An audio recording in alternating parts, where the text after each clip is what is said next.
បរោះញៀនថ្នាំច្របាច់កប្អូននិងដុតផ្ទះឪពុកឆេះរាលដាលដល់ផ្ទះអ្នកជិតខាងអស់ពីខ្នងទៀតរួចជិះម៉ូតូគេចខ្លួនអគិភ័យមួយបានឆាបឆេះអស់ផ្ទះចំនួន3ខ្នងទាំងព្រឹកព្រលឹមថ្ងៃទី15ខែសីហាដោយសារបរោះញៀនថ្នាំម្នាក់បានដុតផ្ទះឪពុកខ្លួនឯងរួចរាលដាលទៅផ្ទះអ្នកជិតខាងទាំងពីរខ្នងទៀតនៅចំណុចក្រុមទី10ភូមិវត្តរំដួលសង្កាត់ចំការសំរោងក្រុងបាត់ដំបងនេះបើតាមសមត្ថកិច្ចបើតាមលោកសេនភិរមនាយការិយាល័យបង្ការពលអគិភ័យនិងគ្រោះថ្នាក់នៃស្នងការដ្ឋាននគរបាលខេត្តបាត់ដំបងបានឲ្យដឹងថាដើមហេតុដំបូងដែលបង្កឲ្យមានអគិភ័យឆាបឆេះដោយលោកបានដកស្រង់សម្ដីបុរសជាឪពុកឈ្មោះមនពៅភេទប្រុសអាយុ60ឆ្នាំបាននិយាយថាកូនប្រុសរបស់ខ្លួនឈ្មោះមនផាណៈភេទប្រុសអាយុ30ឆ្នាំជាមនុស្សញៀនថ្នាំបានដុតផ្ទះរបស់ខ្លួនជាឪពុករួចឡើងជិះម៉ូតូចេញទៅបាត់តាមសម្ដីរបស់លោកមនពៅជាឪពុកជនបង្កខាងលើបាននិយាយប្រាប់អ្នកកាសែតថាមុនដុតផ្ទះឪពុកខ្លួនឯងកូនប្រុសរបស់គាត់នេះបានច្របាច់កប្អូនម្ដងហើយពីព្រឹកពេលឃើញដូច្នេះគាត់ក៏បានដឹកកូនដែលត្រូវបងច្របាច់កនេះរំដោះចេញទៅសិន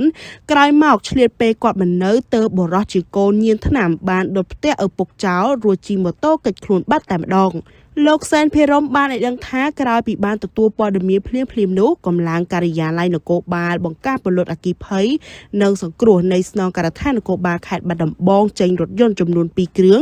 ដោយប្រើប្រាស់អស់ទឹកចំនួន3រថយន្តនិងមានប្រជាពលរដ្ឋអាជ្ញាធរមូលដ្ឋានជួយពលរដ្ឋបានទាន់ពេលវេលាទើបមិនបង្កឲ្យឆេះឆ្លងទៅដល់ផ្ទះប្រជាពលរដ្ឋដែលរស់នៅជិតខាងបន្ថែមទៀតលោកផ្ដល់របាយការណ៍ថាផ្ទះ3ខ្នងដែលឆាបឆេះនេះមួយឈ្មោះមនពៅភេទប្រុសអាយុ60ឆ្នាំមានទីលំនៅកន្លែងកាត់ហេតុខាងលើគឺជាផ្ទះបង្កហេតុក្នុងនោះសម្ភារៈខូចខាតឆេះផ្ទះចំនួន1ខ្នងទំហំ 7.5 ម៉ែត្រគុណនឹង 8.5 ម៉ែត្រសង់អំពីបេតុងក្រោមឈើលើដំបូលប្រក់ស័ង្កសីនិងសម្ភារៈប្រើប្រាស់ក្នុងផ្ទះត្រូវភ្លើងឆេះខូចខាតទាំងស្រុងផ្ទះទី2ជនរងគ្រោះឈ្មោះសនរស្មីភេទស្រីអាយុ42ឆ្នាំជាប់ផ្ទះជនបង្កហេតុសម្ភារៈខូចខាតឆេះផ្ទះចំនួន1ខ្នងទំហំ6ម៉ែត្រគុណនឹង6ម៉ែត្រសង់អំពីឈើដំបូលប្រក់ស័ង្កសីនិងសម្ភារៈប្រើប្រាស់ក្នុងផ្ទះត្រូវភ្លើងឆេះខូចខាតទាំងស្រុង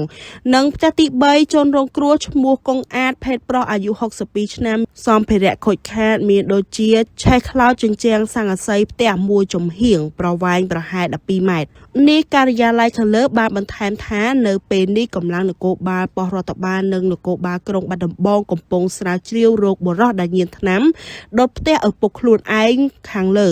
មកសាកសួរនិងចាត់ការតាមវិធានការផ្លូវច្បាប់ហើយ